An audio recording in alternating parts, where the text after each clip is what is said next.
In this video, we are going to discuss about the pipelining in VLSI. On completion of this topic, the students will be able to analyze the timing of the sequential circuits to ensure the clock signal common to all piped registers.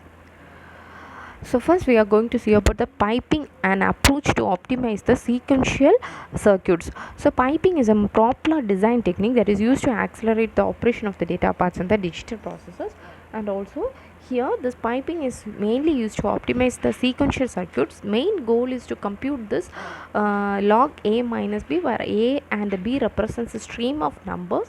It can be performed on the larger set of the input values. So the minimal clock period which is necessary to ensure the correct evaluation is t minimum is equal to tc minus q plus tpd into logic plus tsu, where this tc minus q and tsu are the propagation delay and setup time of the registers. So here we can assume that the registers are the edge triggered T registers.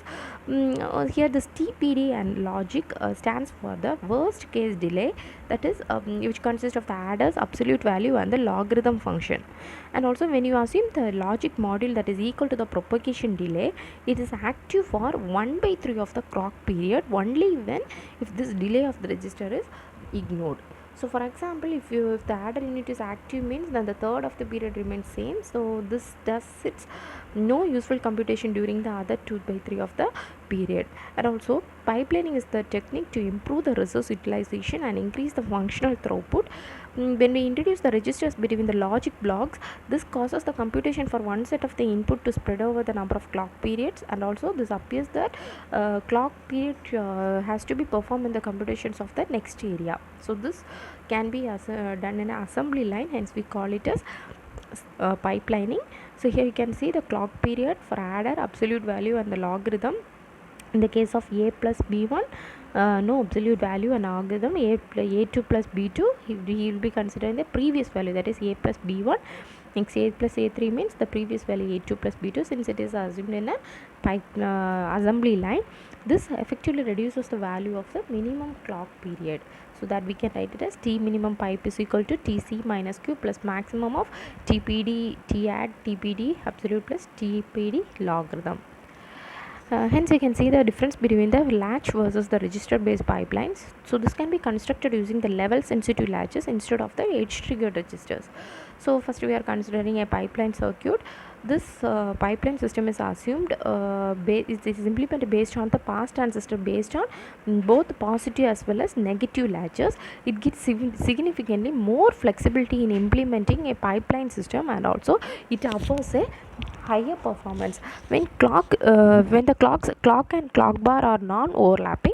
This correct pipeline operation is obtained. So input data is sampled on Z1 at the negative edge of the clock, and the computation of the clock block F starts, and the C2 falls on the negative side. So this overlapping can ensure the correct operation, and it can be end at the low phase, which results in the overlapping.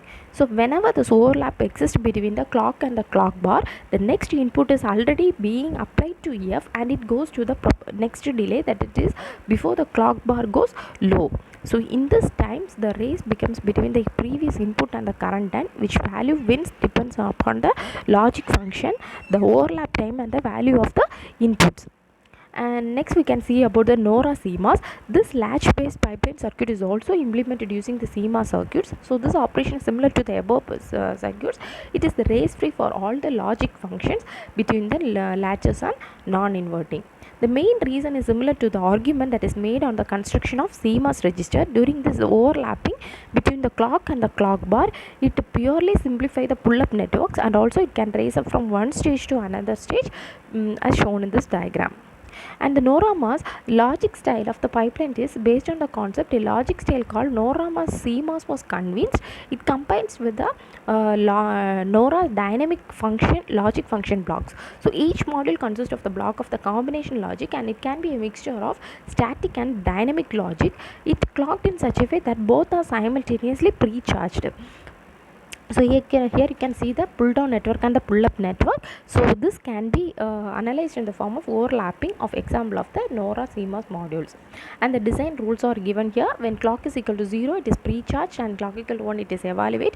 In order to ensure the correct operation, we are using the two types of the rules. The dynamic logic rule, inputs to dynamic clock blocks are not allowed to make a single, and in order to avoid the races, here we are using the CMOS rules. So here we are considering the situation that is 0 to 0 overlap occurs whenever it goes to the pre-charged modes, and the main function is malfunctioning, that it caused by the effect that the number of static inversion between the last dynamic node in the module is odd. So that is shown in the figure here. Quiz questions on pipelining. Asynchronous sequential logic circle usually perform operations in ideal mode, fundamental mode, reserved mode, and reset mode.